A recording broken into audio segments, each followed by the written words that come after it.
I remember when I first started, like I always forgot, like it's always in the car or it was always like left at home. You got to do the like wallet, keys, phone, bag. Hello, thank you for checking out Earth Care. There are probably 47 other things you could be doing right now, but somehow you stumbled across this video and you hit play. And honestly, that means the world to me. The very first guest on Earth Care is one of the owners of Zero Waste Bulk. So this is the Zero Waste grocery store in Waterloo, Ontario.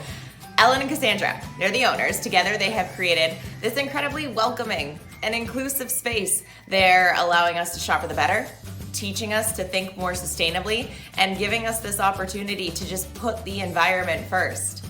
I actually interviewed Ellin a few years ago before she and Cassandra had found a space to open Zero Waste Bulk.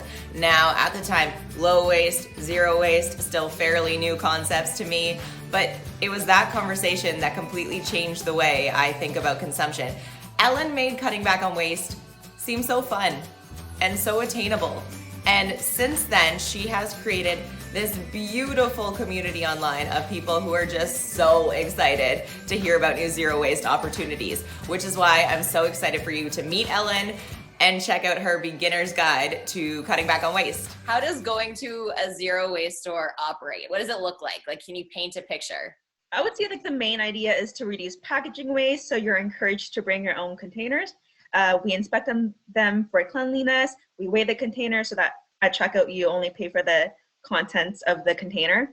You fill your containers with whatever product, and we have not just food but also like shampoos, conditioners, laundry detergent, maple syrup, and a bunch of different frozen goodies, a lot of vegan stuff. What have been some of the hot products at your store that you know, like you're gonna put them on the shelves, they're gone? It's hard to say. I know that the frozen products are pretty popular, like the Beyond Meat vegan alternatives. The donuts, when we had them, were really popular. Yeah, so for anybody watching, you make the donuts in-house and they're Yeah. so good. What products do you think have really surprised you that you were able to find? Shampoo bars, solid dish soap. I feel like it doesn't really surprise me anymore when I find zero waste alternatives. But you know what? That's a good way to look at it because that's very eye-opening to anybody who wants to explore zero waste to be like, oh, there are that many alternatives, right? Like there's just an abundance of them. Yeah. While you mentioned shampoo bars, okay, that was within the past year or so that I was able to switch. They work so well. Why are we not all using shampoo bars? Mm-hmm. I really like the unwrapped life ones. They last so long. Oh, yeah. See, and there are so many brands.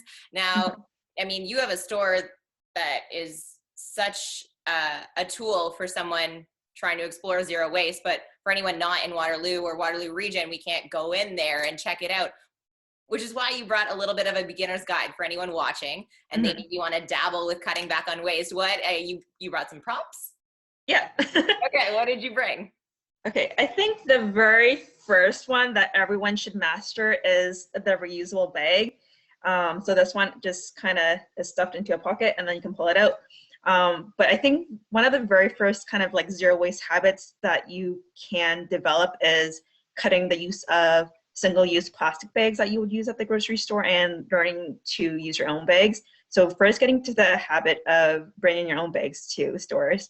I think that for all these like little habits where you cut your waste, it kind of builds over time. And I remember the first thing for me was remembering to bring my own bags. I remember when I first started, like I always forgot, like it's always in the car or it was always like left at home, but now they're with me everywhere and I always carry one in my backpack. You got to do the like wallet, keys, phone, bag. Yes, exactly. It's like just very automatic now. Like well, this is always with me. Now, I guess too.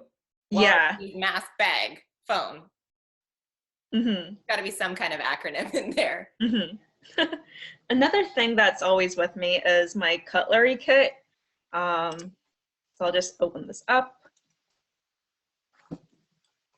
So it has a reusable straw, napkin, spoon, forks, so that if you get takeout or you're going somewhere to eat and your options are single-use plastic forks, then you are ready with your own.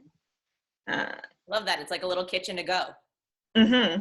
Another one that I always carry with me is my reusable container. So this one I really like the shape of it, and it has just a lot of a lot of space. So Okay, that's great. I know on Instagram, especially, so many people recommend jars, which is great. They are very useful, but there's no way I'm putting a jar in my backpack. That's not coming home a solid jar, you know? So at least that'll survive being shuffled around. yeah, and they're lighter. Oh, even better. And this one is like really wide, so it's good for wider things, I guess. So I always keep this around in my backpack because when you go out to eat at a cafe or you want takeout food, well, this was before the pandemic, I would ask for my food to be packed into my own container. Yeah. So it's a good piece of advice too, even to prepare for when we're allowed to do those kinds of things again, you know, just something to get ready for. Yeah, and if I couldn't have it in my own container, usually I would not get the thing that I wanted. Like just remembering to be prepared and trying to choose like the businesses that would allow me to use my own container. Okay, yeah, just an extra step. Yeah. Another one is a reusable water bottle or thermos.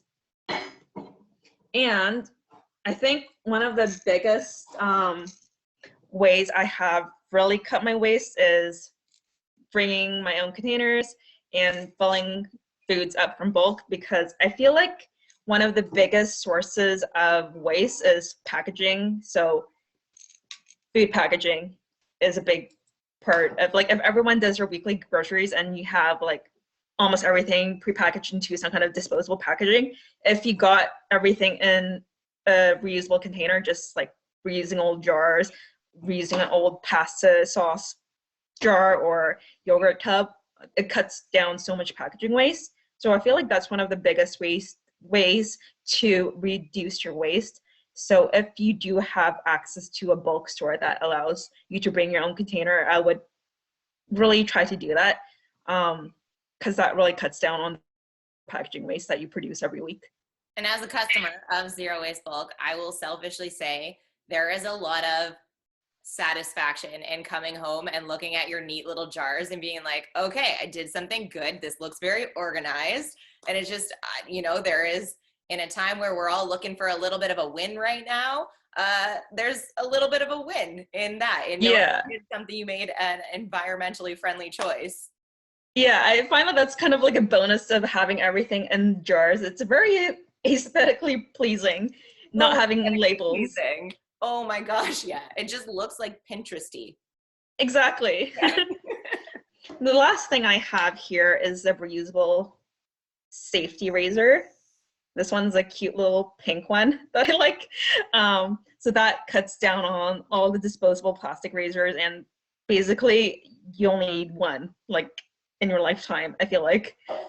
That's next on my mission to transition over to, like, so since you opened up my eyes and my world to cutting back on waste, really, I've been just, when one thing runs out, I try and replace it with a new zero waste item. Let's be honest, during the pandemic, I am using a razor far less often. So what? Yeah, that's true. I'll do this through, but I love that these options exist in the first place. Yeah. One thing about safety razors is that I think that beginners find them very intimidating because they're metal, and like I feel like people think of safety razors and they think like sharp blades that will cut you, but I've never cut myself with a safety razor. But it might also be your technique and like how much pressure you put in, but I've never cut myself. Knock on wood. Yes. Okay, Ellin, here's a question. Why should people care? Why should people care about cutting back on waste? For me, I've always found it like weird to be asked this question, because for me it's like, why do you care about having clean air to breathe? I like the idea of not trashing our planet and not killing animals with our litter, and that's basically the whole gist of it. Like I just like the idea of having, like, keeping our planet clean and beautiful. I love that. And who do you think, who's someone who has really helped you along this journey? Who do you recommend we follow? Because I think it's so helpful to go online, and I'll use your social media as an example. You have opened up my eyes to so many companies that I can support versus another company that I was supporting before, you know, and that's social media being used in such a wonderful way. So who has helped you? I would say lately someone that has been inspiring me is an Instagrammer named Tori. She is an environmental activist, and she also talks about like mental health issues and anti-racism. So all these different issues, I feel like, make her really, like all these different issues that she addresses make her really inspiring. Amazing. And you're at Zero Waste Bulk? Is that Yeah. Yes? Okay. Just wanted to make sure I had that right, which even if you aren't in Waterloo region, you should absolutely give this account a follow, because like I said, you are not only just sharing things about living a zero waste life, but you share such hopeful posts. You share things about racial justice, social injustice. Like, you're just a very good account to follow. So Thank you. everything you do.